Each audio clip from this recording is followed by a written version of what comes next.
Estimados amigos de la Ventana Ciudadana, estamos una vez más en esta última semana del mes de septiembre para, con la compañía de Marcos Moreno, intentar dar algunos pincelazos y quizás profundizar en algunos temas que marcan la coyuntura política nacional. Marcos Moreno, muy buenas tardes. Gusto de saludarte. Hola Juan Luis, ¿cómo estás? Un gusto saludarte a ti por tu intermedio, a quienes nos están viendo a esta hora en distintos lugares de Chile y de fuera del país. Un gran saludo y gracias por esta invitación a esta ventana ciudadana que nos permite abrir las miradas, ¿no es cierto? Permitir que entre aire fresco para poder reflexionar sobre lo que está pasando en el país. Somos nosotros, Marcos, quienes tenemos que agradecer tu siempre gentil presencia y tus argumentos, análisis, para tratar de entender un poco mejor lo que es la coyuntura política de nuestro país, que a mi juicio se torna conflictiva y se cruzan tantos elementos. En esa misma perspectiva es que te quiero invitar a que tú nos cuentes cuáles son los 4 o 5 elementos que a tu juicio marcan de manera más significativa la coyuntura y el porvenir político más próximo. Bueno, estamos a casi un mes, ¿no?, de lo que fue el resultado del plebiscito, el 4 de octubre, la próxima semana. Se cumple un mes de, de plebiscito de salida, con el resultado que sabemos impactó muy fuertemente al gobierno, ¿no? Todavía el gobierno parece no poder dar con el tono adecuado para entender lo que pasó en el país. Después de un mes, al principio hubo un poco de negación, luego trasladar la responsabilidad de lo que pasó a las personas que no entendían lo que era la Constitución y hubo una fuerte crítica, ¿no es cierto?, a esta idea de la ignorancia de las personas que van un poco más lento, como dijo el propio presidente, que el gobierno, ¿no? Entonces, después de un mes, con un cambio de gabinete forzado por parte del resultado contundente y claro, ¿no? 62% contra 38%, es un número que evidentemente no vale la pena ni siquiera explicar porque en realidad el rechazo fue en todas las regiones del país, ganó en todas las regiones del país, en todas las ciudades del país, ¿no?, en todos los grupos sociales, en todos los grupos etarios, ¿no? Entonces, es una explicación que desde el punto de vista del número no es muy relevante. Pero dicho eso, creo que hay que entender algunos elementos de contexto para explicar lo que está ocurriendo, ¿no? En primer lugar, yo diría que estamos frente a un momento en donde hay una señal importante de una parte significativa de las chilenas y los chilenos, ¿no? Eh, que una vez más no leímos adecuadamente, ¿no? Digo, no leímos porque me incluyo como analista de la política que intenta entender lo que ocurre, ¿no? Y no preveímos nunca que había un número muy importante de chilenas y chilenos que no habían ido a votar probablemente en elecciones anteriores, ¿no? Sabemos que desde el 2017 más o menos hasta la elección de diciembre del año pasado, ¿no?, la elección presidencial y parlamentaria y presidencial, primera y segunda vuelta, hay un grupo más o menos de 8, 10 millones de personas que en distintos momentos han participado en elecciones en ese periodo que te digo, entre el 17 y el 21, ¿no? Pero hay un número importante, 3, 4 millones de personas que nunca habían participado, ¿no?, que no habían votado, que habían dejado de hacerlo probablemente cuando se instaló el voto voluntario, ¿no? Antes lo hacían de manera obligada, ¿no? Luego dejaron de hacerlo, aunque fuera obligatorio, porque la capacidad de sancionarlo era muy baja, ¿no? Y por lo tanto se habían, de alguna manera, desafectado, podríamos decir, de lo que era la actividad política, pero ahora tuvieron que ir a votar porque teníamos obligatoriedad de hacerlo, ¿no? Y había sanciones para eso, ¿no? Bueno, ese grupo de personas, ese número, 3, 4 millones, como te digo, en realidad no lo pudimos detectar adecuadamente, ¿no? Las encuestas que dicen todas que le apuntaron, porque le apuntaron al triunfo del rechazo. Sí, bueno, le apuntaron al triunfo del rechazo, la mayoría pensábamos que el rechazo podía ganar, pero por un resultado estrecho, no fue así, ¿no? Pero por lo tanto tampoco vale decir que las encuestas le acertaron totalmente, porque en realidad hablaban de un resultado 52-48, 55-45, ¿no? Por ahí, pero nunca un 62-38, ¿no? ¿Y qué es lo importante de eso? A propósito de lo que te decía antes, de que las encuestas fueron incapaces de detectar ese voto oculto, ¿no? Ese votante que resultó siendo impredecible y que fue el que de alguna manera marcó el resultado de la elección del 4 de septiembre. Entonces tenemos ahí una ciudadanía, un conjunto de personas bien desafectados, ¿no? Que lo que probablemente le pongas por delante no le va a gustar, porque en realidad lo que está rechazando a lo mejor es a la política, a las instituciones de la democracia, como son los partidos políticos, el parlamento. Hay una mezcla de todos esos elementos. Por supuesto, y no quiero desmerecer, ¿no? Quienes votaron rechazo porque consideraban que la Constitución o la propuesta de texto social no era buena, ¿no? Probablemente hay un grupo muy importante de esas personas, ¿no? En ese volumen de personas que votó por la opción del rechazo. Indudablemente hay un número o varios tipos de votos, ¿no? Hay un voto racional, gente que votó porque no le gustaba la Constitución y no le gustaba la Constitución por cómo fue hecha y por el resultado. No le gustaba la Constitución, nunca le gustó el proceso constituyente. Hay otra gente que votó emocionalmente, ¿no? Otra gente que votó como una manera de castigar al gobierno. Probablemente hay una explicación importante, ¿no? Yo creo que hay un voto relacional que se llama, ¿no? En donde la gente relaciona la gestión del gobierno, cómo el gobierno lo ha hecho, en una instancia que tiene un carácter distinto, como era el plebiscito, pero que se le sirvió a esa ciudadanía para castigar al gobierno, ¿no es cierto?, por cómo lo había estado haciendo en esos casi 6 meses que tenía de gestión cuando se llevó adelante el plebiscito. Entonces, estamos quedándonos mucho de repente nosotros los analistas con el ruido, pero no identificamos bien las señales, ¿no? O sea, el ruido, lo que ocurre en las redes sociales, la conversación allí, no capta nuestra atención, pero eso es ruido, no logramos captar las señales. Sí. En segundo lugar, las encuestas no captaron, como te decía, el voto oculto. Y en tercer lugar, diría que también es bien importante a propósito de esto, que tenemos que entender que la realidad no se equivoca, ¿no? De repente nosotros creemos que es la realidad la que está equivocada y nosotros estamos en lo correcto, ¿no? Y creo que ahí hay un tema sobre el cual tenemos que empezar a trabajar. Los medios de comunicación, los periodistas, los analistas políticos, de repente no queremos salir de nuestra zona de confort, nos quedamos con lo que dicen las encuestas, no tomamos esos datos y a partir de esos datos de alguna manera proyectamos.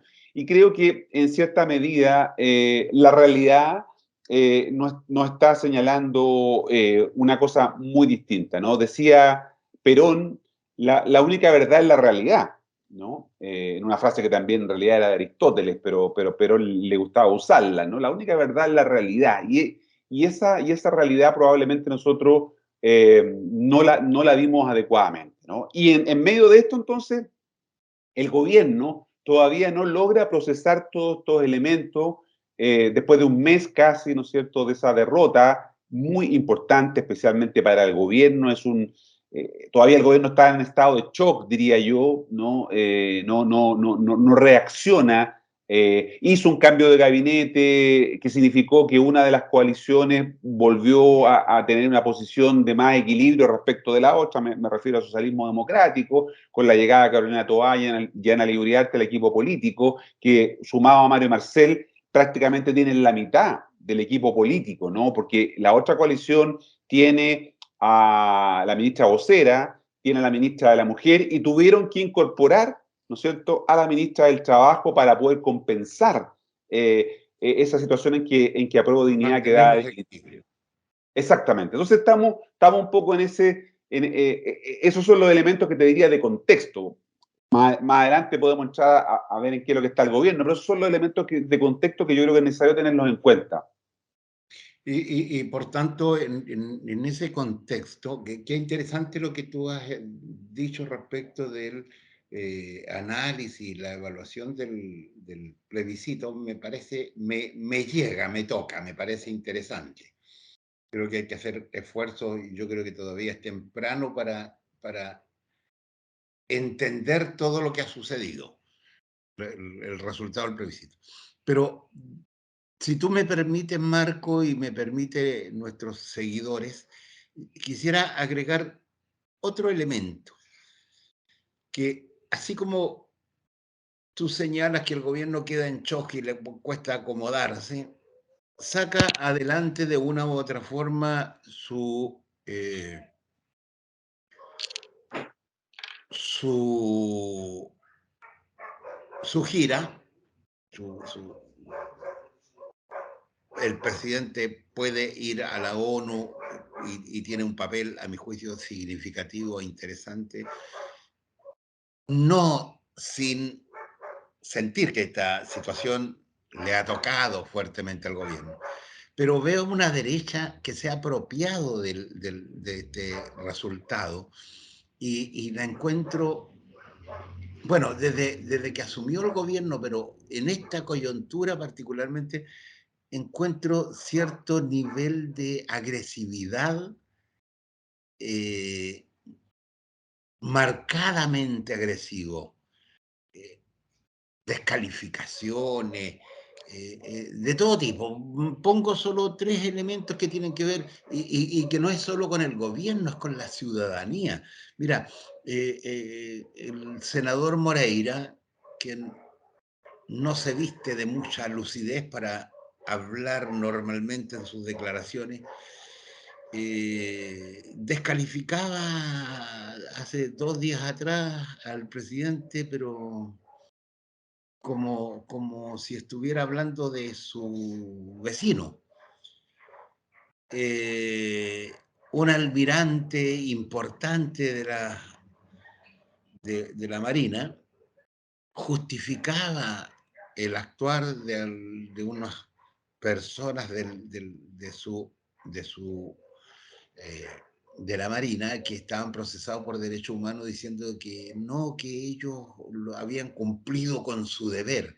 Eso me parece un atentado contra la humanidad, me parece un atentado contra el gobierno, me parece una provocación.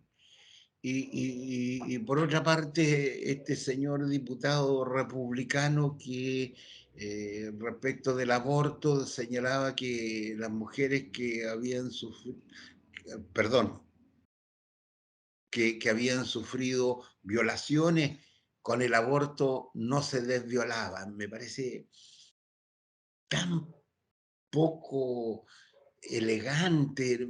Tengo la impresión de que tenemos una derecha hoy día cada día más suelta de cuerpo, más arrogante y más provocativa. Y eso obviamente que atenta contra los caminos que el gobierno quisiera proponer, seguir, adoptar de aquí en adelante. Y finalmente, yo creo que en esto del nuevo proceso constituyente, yo creo que de nuevo los partidos y los parlamentarios se adueñan, les corresponde desde el punto de vista legal, pero se adueñan de definir el carácter, las normas, los métodos, los procedimientos del nuevo proceso. eh, a mí me cuesta entender que una institución que tiene, que no está, no cuenta con la anuencia de la ciudadanía, que tiene el 3-4% de apoyo, esté hoy día decidiendo todo. No sé qué te parece a ti, Marco. Sí, sí, si antes dábamos algunos elementos de contexto, yo creo que tú entregas algunos elementos de lo que es el actual escenario en que nos encontramos, ¿no? Después del plebiscito, como decía, estamos en un escenario que podríamos resumir en dos palabras, ¿no? Incertidumbre y conflicto, ¿no? Este es un escenario marcado por esos dos términos. ¿Por qué incertidumbre?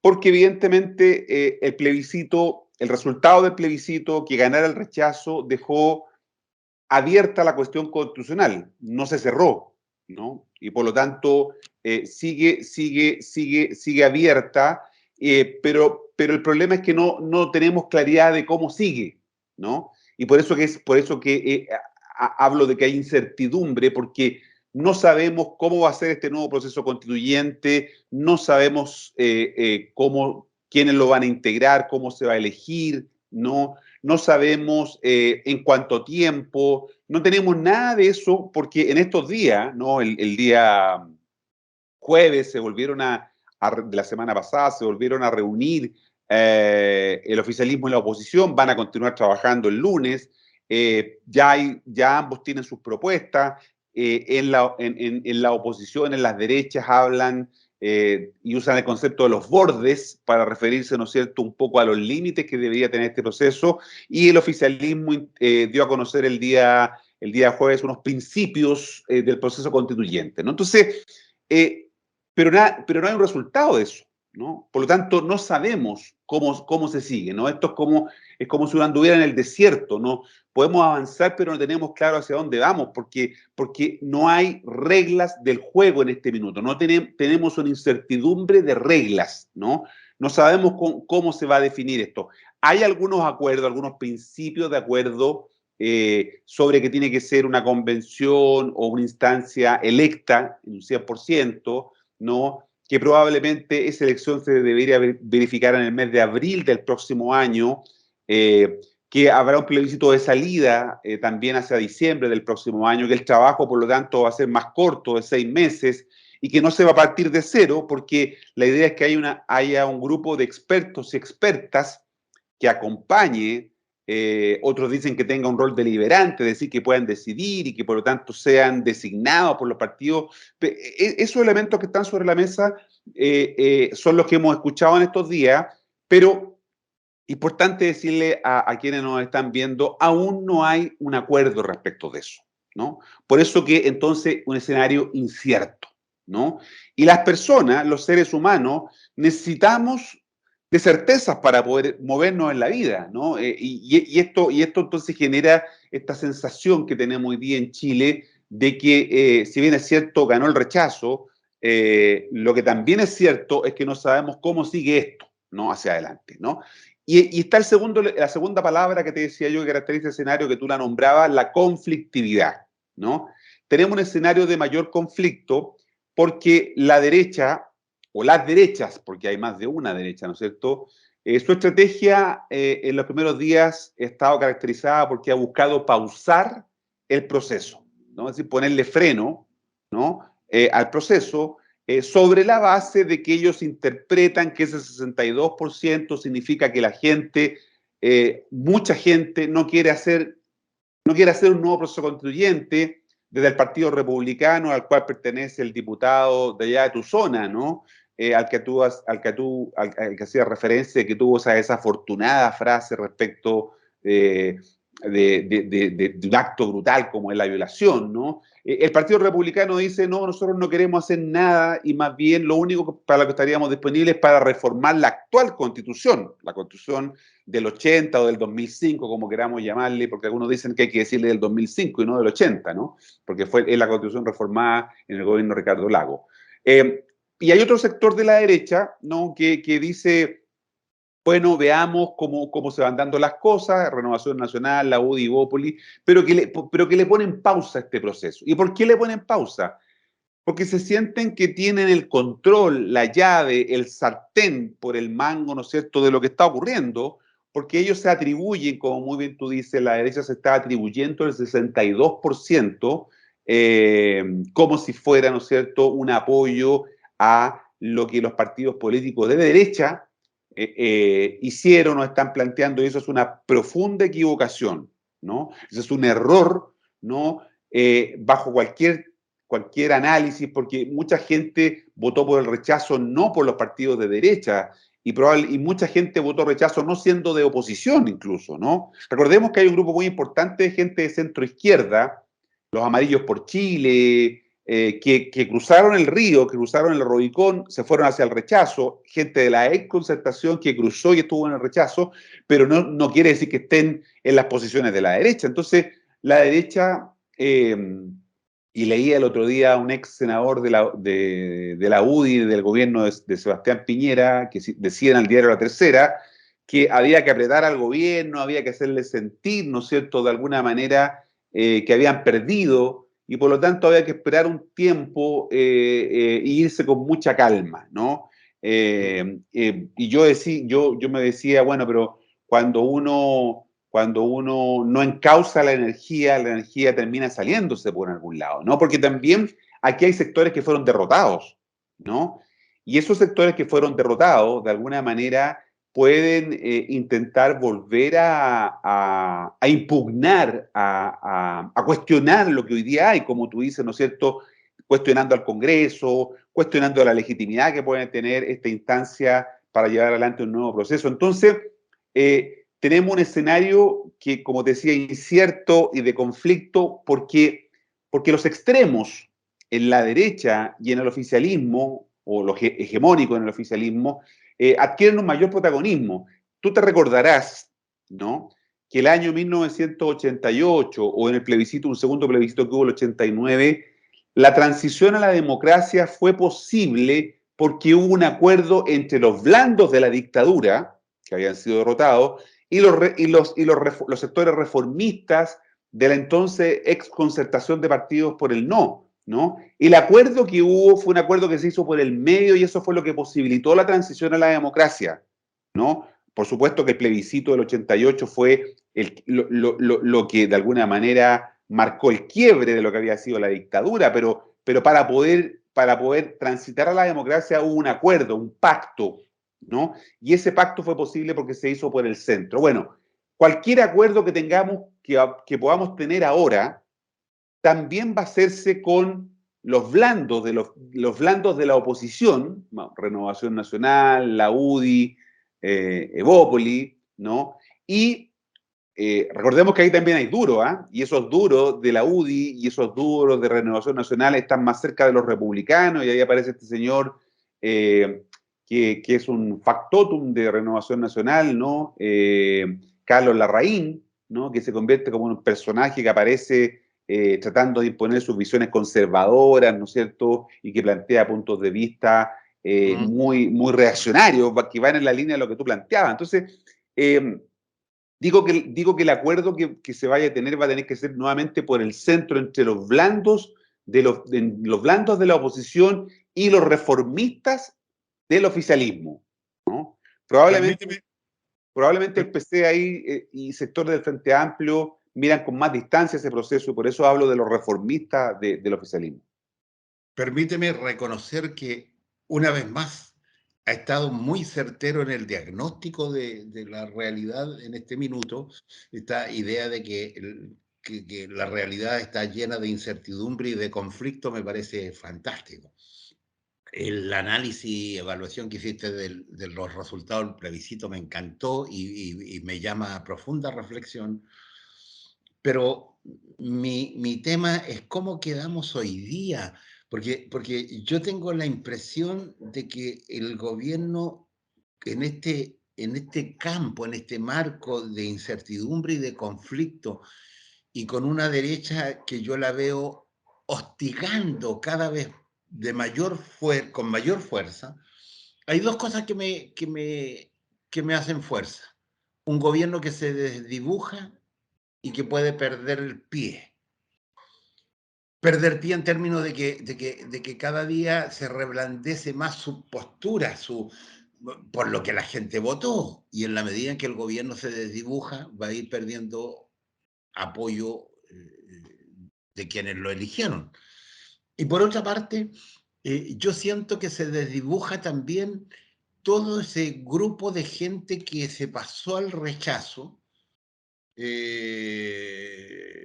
como los amarillos, los ex-DC y muchos socialistas que hablaban a título personal, pero que son socialistas y que jugaron papeles importantes en los gobiernos de la Concertación, incluido el expresidente Lago, que finalmente le hicieron un favor a la derecha, la fortalecieron. Hoy día tenemos una derecha fortalecida en función de los favores que le hizo la, comillas, izquierda democrática.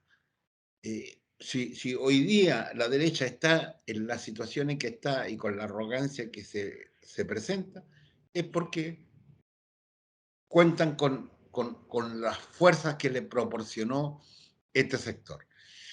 Pero tú decías incertidumbre y conflicto. Fíjate tú que lo peor de esto y que tiene que ver con un tema filosófico y sociológico, que hay una sola incertidumbre. Me encantaba cuando tú decías la única certeza que tenemos es que vamos por el desierto. Claro. Y esa es una certeza. La otra certeza es que hay incertidumbre. Pero hay otra certeza, a mi juicio grave, que tenemos por un año más, que este país sigue viviendo bajo el manto de la Constitución pinochetista. Y eso es grave, vergonzoso y difícil de aceptar y de entender. Qué pena que estemos en esta situación. La realidad es la que vivimos, no la que a nosotros nos gustaría, como tú bien lo señalabas. Sin embargo, qué triste realidad que estamos viviendo desde el punto de vista institucional.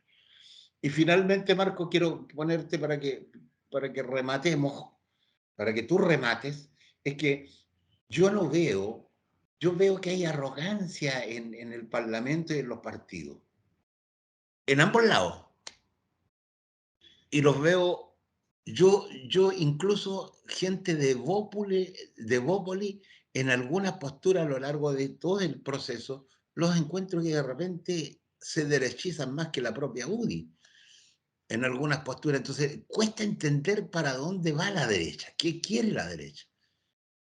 Y en ese sentido, tengo una gran desconfianza en este proceso que se está llevando, porque se han encerrado cada vez más, y esto sí que es cocina, porque le han preguntado la opinión a las universidades, a los colegios profesionales, a los sociólogos, a los filósofos, a los cientistas políticos.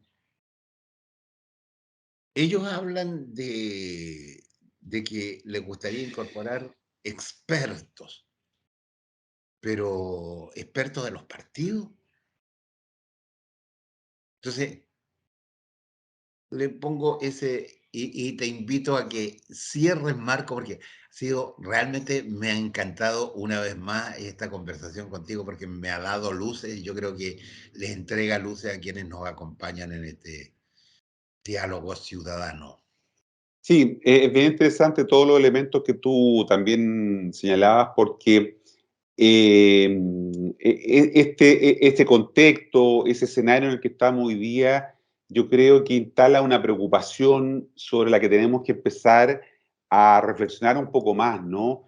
Tenemos un escenario abierto hacia adelante, ¿no? Y por lo tanto, si al gobierno le va mal, ¿no? Si al gobierno le va mal, si el proceso constituyente, el nuevo proceso constituyente tiene características que lo hacen, como tú dices, un proceso que pierda legitimidad porque los bordes son tantos que finalmente esto termina siendo más bien una reforma que una nueva constitución, porque son tantos límites que en realidad no se puede hacer mucho, sino que lo que se puede cambiar es lo que está. El riesgo es el experimento populista que podríamos tener en Chile en 3 años más, ¿no? Yo estoy preocupado de eso porque esta gente que, como digo, votó rechazo por distintas razones. Hay un grupo que votó rechazo, como te decía al principio, porque está desafectado también de la política, de las instituciones, como te decía, ¿no? Como te decía al principio. Y ese grupo, sin mucha alternativa, puede, como está ocurriendo en el mundo, y aquí hay experiencia comparada, lo vemos a nivel internacional, puede buscar, ¿no es cierto?, en estas alternativas populistas, que hay populismo de derecha y de izquierda, pero en Chile yo creo que hay más posibilidades de que se instale un populismo de derecha, ¿no? Y que por lo tanto nos tiene que llamar a alertarnos, a ponernos atentos respecto de que esto es un escenario posible. Piensa tú, pues claro, hablamos de populismo de derecha y pensamos solamente en José Antonio Kast, pero el crecimiento que ha estado teniendo el Partido de la Gente, Franco Parisi, ¿no? Anda buscando incluso algunos alcaldes para que se puedan, para que puedan entrar al Partido de la Gente. El Partido de la Gente es el que tiene más militantes hoy día, de acuerdo a los datos que entregaba el CERVEL la semana pasada. Entonces, ojo con eso, ¿no? Porque la desafección con la política, con la democracia, con las instituciones políticas, los partidos, el parlamento, con que el gobierno no haga una buena gestión y finalmente la gente termine decepcionada, porque hay mucha expectativa con este gobierno, un gobierno que le queda 3 años por delante, ¿no? Con un proceso constituyente que quizás no deje satisfecho a nadie, es el perfecto escenario para que tengamos, ¿no es cierto?, no un estallido social, sino que una involución populista, como lo que vimos recién que acaba de ocurrir en Italia, ¿no? En las elecciones italianas acaba de ganar una coalición de derechas, ¿no? En donde el partido más votado es un partido populista, neofascista, ¿no? Que probablemente es la líder de este movimiento, ¿no? Se convierta en, sea la llamada a formar el gobierno y por lo tanto tengamos en Italia esta experiencia de un neopopulismo del cual nosotros no estamos exentos. De repente nosotros creemos que aquí en Chile no van a pasar las cosas y terminan ocurriendo, porque Chile es un laboratorio en donde se ensayan muchas cosas. Hemos pasado de gobiernos de derecha a gobiernos de izquierda como el actual, con procesos constituyentes que son rechazados. Entonces, aquí pueden ocurrir cualquier cosa. Entonces, yo diría que hay que estar muy atentos, Juan Luis, a cómo va evolucionando la política, el país, porque no vayamos a estar, ¿no es cierto?, muy ensimismados con todo lo que nos está pasando y se esté de alguna manera por debajo, sin que nosotros lo veamos, incubando un proceso que finalmente termine dándole a Chile un gobierno de carácter populista, ¿no? Populista en este caso de derechas, porque en Chile tenemos un mayor componente en esa dirección. Y ojo con lo que pueda pasar con Kast y con Franco Parisi, porque allí es donde tenemos que estar muy atentos a esta posibilidad que se puede todavía hacer mucho más viable si es que al actual gobierno le va mal, ¿no? Y como tú decías, porque el gobierno ha perdido un poco, por ahora se le ha enredado su programa de gobierno, porque tiene problemas de gobernabilidad y porque tiene problemas de capacidad de gobierno, ¿no? Entonces, esos dos elementos están amenazando el programa y si la gente se termina decepcionada del gobierno, por lo tanto, ahí tenemos abonado el terreno para que tengamos un experimento, ¿no? Que ojalá no sea así, pero no podemos descartar nada, en donde podamos tener un populismo en Chile como los que pensábamos que no podríamos tener en nuestro país, pero que la experiencia muestra que sí las cosas pueden ocurrir en Chile, así que hay que estar atentos, yo diría, a ese fenómeno, Juan Luis. Marcos Moreno, director de la Escuela de Gobierno de la Universidad Central. Le agradecemos en esta ocasión y yo espero que sigamos más a menudo retomando esto, porque yo creo que hay una sola palabra que nos tiene, que ilumina el camino, una luz que dice alerta, alerta ante el acontecer político. Ojalá los partidos políticos fueran capaces de entender y analizar esta peligrosa perspectiva que se pone en el camino político nacional. Gracias, Marcos, y los micrófonos para ti, para que te despidas de nuestros amigos y amigas en Chile, en América Latina y en el mundo. Bueno, hay que seguir entonces, como tú decías, estando atento a lo que ocurre, siguiendo lo que está pasando, porque eso nos permite de alguna manera prospectar, ¿no? Hacer, tratar de entender lo que viene hacia adelante, ¿no? No para predecirlo, sino que para prever lo que es distinto, ¿no? La capacidad de previsión es algo que tenemos que tratar de agudizar justamente en momentos de cambio como el que estamos viviendo, y yo te agradezco el espacio que nos permite conversar contigo y reflexionar sobre estos temas a través de esta ventana ciudadana que esperamos siga siendo un aporte a la reflexión, al análisis, al debate sobre la política, la economía y la sociedad en Chile. Muchas gracias por la invitación y esperamos seguir participando contigo de estas actividades.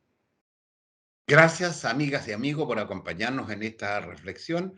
Como siempre, quedan invitados a comentar los argumentos que nos entrega de modo permanente Marcos Moreno, a seguir intentando tener algunos elementos que nos permitan auscultar con algún grado de sabiduría el camino que nos viene, y para eso esperamos seguir contando con Marcos Moreno, a quien le damos las gracias en nombre de la dirección de la Ventana Ciudadana.